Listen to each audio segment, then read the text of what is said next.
Content creator समय रैना के show India's got talent के लेटेस्ट एपिसोड को लेकर हर तरफ हंगामा मचा हुआ है।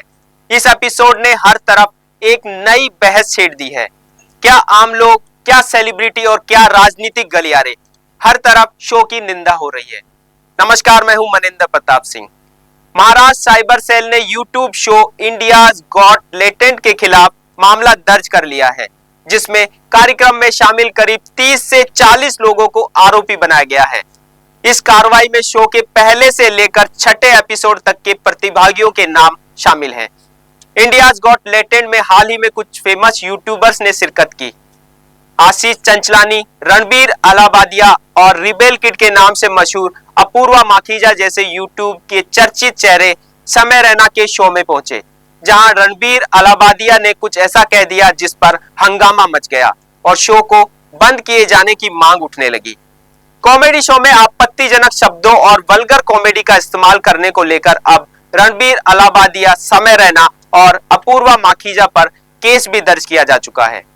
रणबीर अलाहाबादिया अपने बयान पर माफी भी मांग चुके हैं। हालांकि सिर्फ रणबीर ही नहीं, अब नेटिजन्स ने शो से अपूर्वा माखीजा की भी एक क्लिप ढूंढ निकाली है, जिसे लेकर रिबेल किड के नाम से मशहूर यूट्यूबर ट्रोल्स के निशाने पर आ गई है। इस क्लिप में अपूर्वा कुछ आपत्तिजनक कमेंट करती नजर आ रही है, जिसे लेकर उन्हें जमकर ट्रोल किया जा रहा है। अपूर्वा भी समय रैना के शो में पैनलिस्ट बनकर शामिल हुई थी, जिसमें उन्हें कंटेंट्स के साथ कुछ आपत्तिजनक शब्दों का इस्तेमाल करते देखा गया।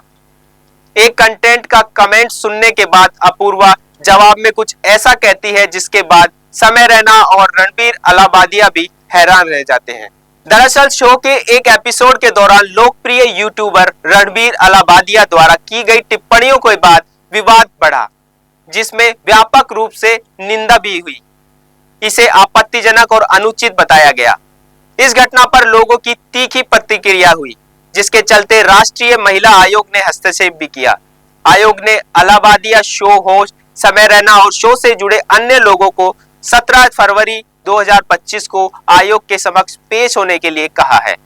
उधर मामले को लेकर ठाणे से शिवसेना सांसद नरेश मैस्के ने लोकसभा में यह मुद्दा उठाते हुए अपनी कई मांगे रखी। ओटीटी प्लेटफॉर्म पर कोई भी सेंसर नहीं है, उनको दिशा नहीं है, उनके कंटेंट पे कुछ भी दिशा नहीं है। कुछ भी पॉलिटिकल के बारे में कुछ भी अनाप शनाप बातें करने की ये जो रिवाज चालू है, इसके ऊपर सेंट्रल गवर्नमेंट ने ध्यान देना चाहिए और सेंसर लगाना चाहिए। ओटीटी प्लेटफॉर्म्स, सब पॉडकास्टर, उनके लिए सख्त कायदा बनाना चाहिए और उनके ऊपर तुरंत गुना दाखिल करना चाहिए। इससे पहले कॉमेडियन जेसी नवाब के इंडियाज गॉट टैलेंट शो में अरुणाचल प्रदेश के लोगों के कुत्ते का मांस खाने के बारे में की गई टिप्पणी पर जमकर बवाल हुआ था। इससे पहले एक अन्य शो में बॉलीवुड अभिनेत्री दीपिका पादुकोण की प्रेगनेंसी और डिप्रेशन को भी मजाक बनाया गया था। प्रसिद्ध फिल्म निर्माता निर्देशक करण जौहर के शो में भी इस प्रकार के कई सवाल पूछे जाते रहे हैं, जिस पर खुद सवाल उठे, लेकिन नीति और नियम के अभाव में हर बार ऐसी बातें बातों तक ही जमकर खत्म हो जाती है। शो के खिलाफ लगाई गई कई धाराओं में सजा का कड़ा प्रावधान है।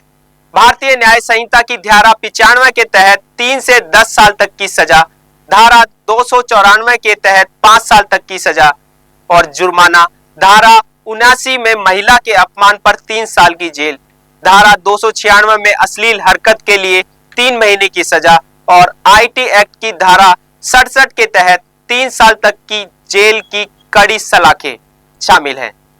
देखना यह होगा कि कानून कितना इस ओर काम कर पाता है। फिलहाल रुकते हैं एक अल्पविराम के लिए। तमाम बड़ी खबरों के लिए आप बने रहिए डीसी न्यूज इंडिया के साथ।